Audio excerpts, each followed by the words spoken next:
Final update. My parents want to force me to give up my college savings to pay for my sister's apartment, but when they kick me out, they'll ruin their reputation with the family that hates them. Part 2. In the same way, they would be selfish with me and ask me to leave the house. Basically, my only two options were to help my sister and share my savings with her or be kicked out of the house. I chose the second option because, honestly, it was very humiliating for me. I never expected my parents to use the fact that I depended on them at least until I got into university against me. But I guess their priority now was my sister. I'm not sure, but I think it was because they didn't want anyone to know that our family was not doing well financially. If my sister had been honest with her friends and asked them to cover for her, she would have had to tell them everything about our financial situation. Since they're high school friends, their parents would have found out too. Those parents know my parents well, as it's a small and close-knit neighborhood. So, I suppose that's why they didn't want my sister to tell anyone what was happening. In fact, they had put a lot of effort into hiding the fact that we were going through financial problems. No one in the family even knew, except my uncle and his wife. My uncle is my dad's older brother, and since he was one of the first investors in my dad's business, of course, he is aware. Initially, my dad was even against the idea of my uncle co-signing the loan, but he finally had to accept since co-signing both my sister's and my loan applications could backfire. So, even though he didn't like the idea of being even more in debt to my uncle, he had to let me go to him for help.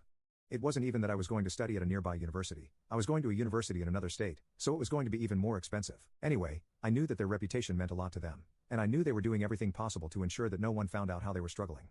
After the fight I had with my parents, I left home. I still couldn't accept the fact that they had kicked me out just because I refused to follow their rules.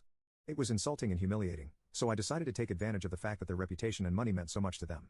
After that argument, I immediately started packing my things, and my parents didn't even make an effort to stop me. That night, I packed everything into a bag, then took a taxi and headed to my uncle's house. I felt a little guilty for constantly bothering him, but when I got there and explained the situation to him, he told me I was welcome to live with him and his wife as long as I wanted. Their kids were already adults and living independently, so now I'm staying in my cousin's room. When I left, my parents were at the door, and they didn't try to stop me.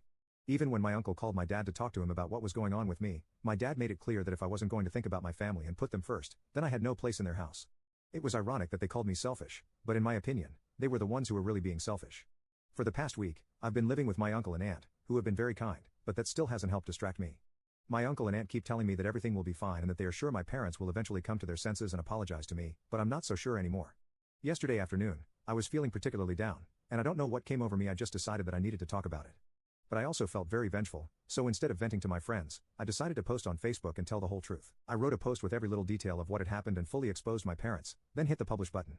After that, I put my phone aside and went for a walk because I knew that as soon as my parents discovered the post, they would start blowing up my phone with calls.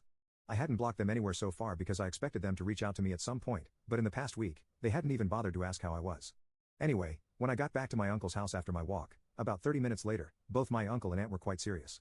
They told me they had read my post and didn't think it was necessary at that moment, but since I had already posted it without even talking to them about it, the only thing I could do was apologize for not informing them.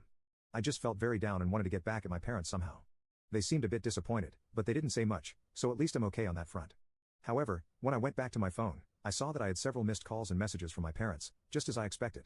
All the messages were along the same lines. They had been right to ask me to leave the house because it was obvious that I couldn't think of anyone but myself and that I was really selfish. With this post, I proved that I was also a bad person. They were accusing me of ruining their reputation by making it seem like they were the villains here, that they had kicked me out on purpose, even though it had been my decision to leave because I preferred to abandon my family when they needed my help rather than stay and be there for them. Most of the messages were very angry, and I felt somewhat vindicated because at least now they were feeling exactly the betrayal and disappointment that I had felt during the past week.